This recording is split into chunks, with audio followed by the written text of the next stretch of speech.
नमस्ते। मैं doctor Vinay Bahadur Sinha, Indian red cross society Bihar state branch का चेयरमैन हूँ।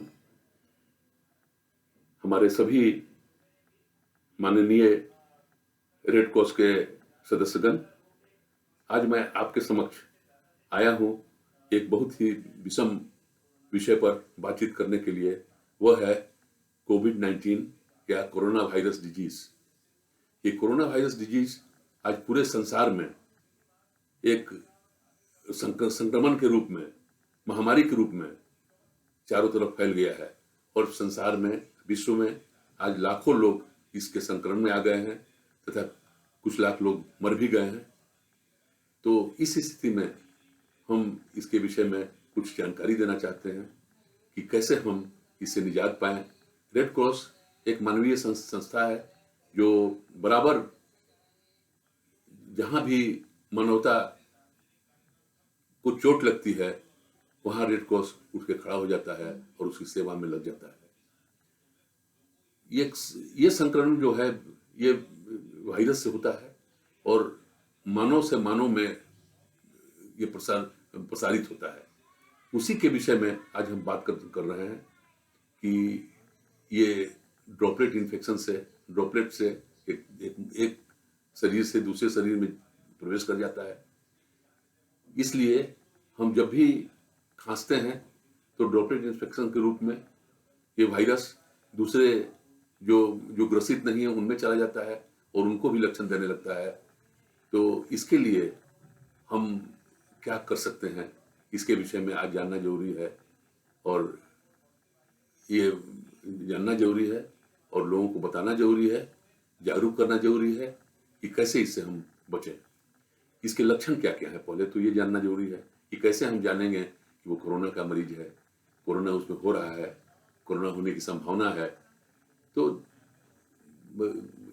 3 इसमें मुख्य लक्षण है।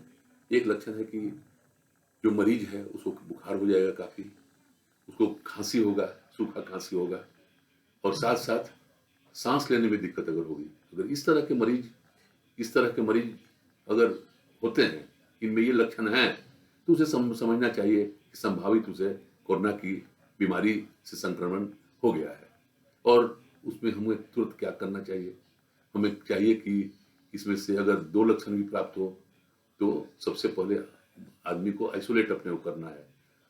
आइसोलेट करने के लिए एक अलग रूम में चले जाना है और वहां किसी को आने नहीं देना है जब तक कि ये प्रमाणित नहीं हो जाता है कि वो कोरोना से नहीं सफर कर रहा है, कोरोना उसमें नहीं है।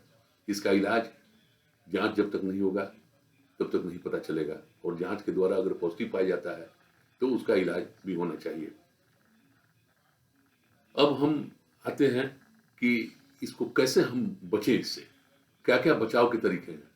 सबसे बड़ा इसमें बचाव का तरीका है जो सारे लोग आज इसको फॉलो कर रहे हैं कि अभी लॉकडाउन चल रहा है पूरे हिंदुस्तान के बहुत जगहों में, पूरे बिहार में भी चल रहा है लॉकडाउन और इस लॉकडाउन में करीब करीब सारे लोग घर में बंद हैं। तो इसलिए कि हम सबको ये जागरूक करें कि अभी तत्काल में सब कोई अपने अपने घर में रहें, बाहर नहीं निकलें ताकि इसका संक्रमण नहीं हो। दूसरी बात कि सोशल डिस्टेंसिंग जो है उसको मेंटेन करना बड़ा जरूरी है। तो सोशल मेंटेनिंग हम नहीं करेंगे, सोशल डिस्टेंस मेंटेनिंग का मतलब होता है कि कम से कम 1.5 मीटर की दूरी पर वो बना रहे, जिससे कि अगर छींके भी तो जो वायरस है उसके दूसरे के शरीर में नहीं प्रवेश करे। और इसके लिए सोशल डिस्टेंसिंग बहुत जरूरी है। सोशल डिस्टेंसिंग हो, साथ साथ सबसे बड़ी बात है कि ये इतना छोटा विषाणु है, वायरस है, लेकिन एक छोटे से प्रयास से इसे हम लोग दूर कर सकते हैं। अगर हम साबुन और पानी की मात्रा बार बार प्रयोग में लाते हैं, हाथ धोते हैं, कम से कम हाथ धोने का तरीका है कि 20 सेकंड तक हम साबुन लगावें हाथ में और तभी हम हाथ से मुंह को, नाक को, आंख को छुएं। तो इसलिए ये तरीका कि बार बार हम साबुन से हाथ धोएं। उसके बाद सैनिटाइजर भी होता है। सैनिटाइजर में अल्कोहल होता है, उसमें करीब करीब अगर 70% अल्कोहल है तो वो विषाणु को मार देने की क्षमता रखता है, तो उसका भी यूज हम कर सकते हैं। और मास्क भी लगाना चाहिए। मास्क मास्क है नाक को मुंह को ढकने की का एक कपड़े का बनाया जाता है, जिससे नाक और मुंह ढका रहे, जिससे विषाणु आप में प्रवेश नहीं कर सके। लेकिन सबसे बड़ा सवाल है कि सबके पास उपलब्ध नहीं है मास्क, तो हम प्रयोग कर सकते हैं कि गमछा भी मुंह में और नाक में बांध सकते हैं। घर में अगर उपलब्ध है नक्शा बने घर के कपड़े से अगर हम मास्क बनाना चाहते हैं तो उसका भी प्रयोग कर सकते हैं। लेकिन ये चीजें हमको जरूरी है। हैंड वॉश, मास्क जरूरी है, लेकिन सबसे बड़ा जरूरी चीज है कि बार बार वो साबुन से हाथ धोए। अगर ये सब चीज उपलब्ध नहीं है तो हाथ धोइए और गमछे से या मफलर से, कपड़े के मफलर से अपने मुंह को ढक लीजिए। ये काफी सरल विधि है, सबके पास उपलब्ध है और बचाव का एक बहुत बड़ा जरिया है। तो आप मास्क के लिए, सैनिटाइजर के लिए वेट नहीं करें और ये सारी चीज जो घर में आपके उपलब्ध है उससे भी आप अपने को बचा सकते हैं। अब हम एक और भी बहुत अभी नया तरीका आया है, नया तरीका है आरोग्य सेतु ऐप। आरोग्य सेतु ऐप अपने मोबाइल में आप डाउनलोड कर दें, उसका नंबर आपके पास मिल जाएगा और डाउन करके उसमें आप जान सकते हैं कि आप कोरोना वायरस से संक्रमित है कि नहीं, और जो आपके अगल बगल हैं वो संक्रमित है कि नहीं, और उसके बचने के कारण क्या है, उपाय क्या है, आप ऐसा कर सकते हैं।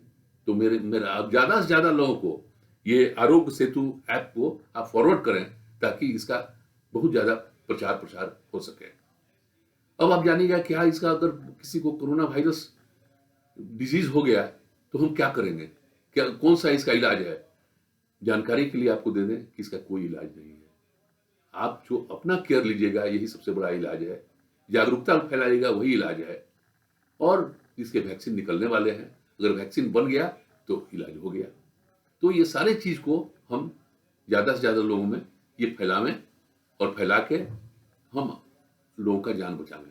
आप जानते हैं कि रेड क्रॉस जो है एक मानववादी संस्था है जो पूरे 189 कंट्रीज में व्याप्त है, जिसकी संस्थाएं हैं। और हमारे बिहार में भी 38 जिले हैं, 38 जिलों में ये कार्यरत है और कार्यरत है, जिसमें 38 जिला में हम लोग कार्य कर रहे हैं, जिसमें 14 जिला अभी काफी संक्रमण से ग्रसित हो गया है। 14 जिलों में सिवान, बेगूसराय, नालंदा, ये सब जिले हैं जहाँ पर ज्यादा संक्रमण है। और इस संक्रमण को हम लोग जहाँ जहाँ है उसको काफी हद तक हम लोग प्रयास कर रहे हैं कि आगे नहीं बढ़े। आपको जानकार इसकी विषमता को जानने के लिए आप इसी से समझ सकते हैं कि महामहिम 3 बैठकें अभी तक कर चुके हैं। जो हमारे महामहिम अभी इस रेड क्रॉस बिहार के प्रेसिडेंट हुआ करते हैं, उन्होंने 3 बैठकें कर दी। और सबसे अच्छी बात यह हुई कि उन्होंने 19.5 लाख रुपए की राशि जो उनका डिस्क्रिशनरी फंड था सारा का सारा रेड क्रॉस को दे दिया। और हम लोगों ने बराबर 38 जिलों में बांट दिया। कुछ ज्यादा दिया है उन जिलों को जहां संक्रमण ज्यादा है। साथ साथ हमारे नेशनल हेडक्वार्टर से भी 5 लाख की राशि अलॉट हुआ है, जिसमें 3 लाख हम लोग प्राप्त कर चुके हैं। उसका भी बंटवारा हम लोग हर जिलों में कर चुके हैं और कि कोई दिक्कत नहीं हो। हर जिले अपनी तरह से काम कर रहे हैं और हर जिलों में ये निर्देश, ये उन लोगों को सुझाव दिया गया है, निर्देश दिया गया है महामहिम की तरफ से कि जिला प्रशासन से मिलकर ये सब कार्य करना है। जहां पर सैनिटाइजर की जरूरत है वहां सैनिटाइजर खरीदा जाए, जहां मास्क की जरूरत है मास्क खरीदा जाए, जहां खाद्यान्न, अगर कोई भूखे मर रहा है खाद्यान्न की जरूरत है तो खाद्यान्न खरीदा जाए, प्रचार इसका कराया जाए, लीफलेट्स बांटा जाए। इन सारी चीजों का निर्देश हम लोग दे चुके हैं और सारा जिला 38 जिला इस पर कार्यरत है, कार्य कर रहा है और बहुत अच्छे ढंग से कार्य कर रहा है। आपको मालूम होना चाहिए कि जो रेड क्रॉस हमारा है, ये रेड क्रॉस बराबर से जब भी हमारे देश पर विपत्ति आती है, जब भी हमारे सूबे पर विपत्ति आती है, राज्य पर विपत्ति आती है, तो ये अग्रगणी भूमिका निभाता है। आज बिहार में हर साल बाढ़ आता है, हर साल आप रेड क्रॉस को वहाँ बराबर पाइएगा, सबसे पहले हम पहुँचने वाले होते हैं रिलीफ देने में, उनको सहायता देने में, उनको निकालने में। जहाँ आग लगता है वहाँ हम पहुँचते हैं, जहाँ ट्रेन एक्सीडेंट होता है वहाँ पहुँचते हैं, और भी जहाँ भी मानवता के साथ इस तरह की घटनाएं होती हैं, जहाँ मानव पर दिक्कतें होती हैं, वहाँ रेड क्रॉस आगे आता है। उसी क्रम में हम लोग कोरोना से भी लड़ेंगे, मात करेंगे। और एक बात और भी बता देता हूँ आपको कि रेड क्रॉस का मतलब ही होता है people helping people is equal to red cross. और सबसे इसमें बड़ी बात है कि हम लोग आपसी मतभेद, आपसी द्वेष छोड़ के आजकल एक ही काम करें कि कैसे हम कोरोना को भगावेंगे, बिहार से बाहर रखेंगे, इस देश से बाहर रखेंगे। और यही हमारा ये है कि all togetherness is the beauty of red cross. अब आपसे आग्रह होगा कि आप सभी मिलजुल के आगे आवें और आगे आके इस बीमारी से हम लोगों को निजात दिलवाएं।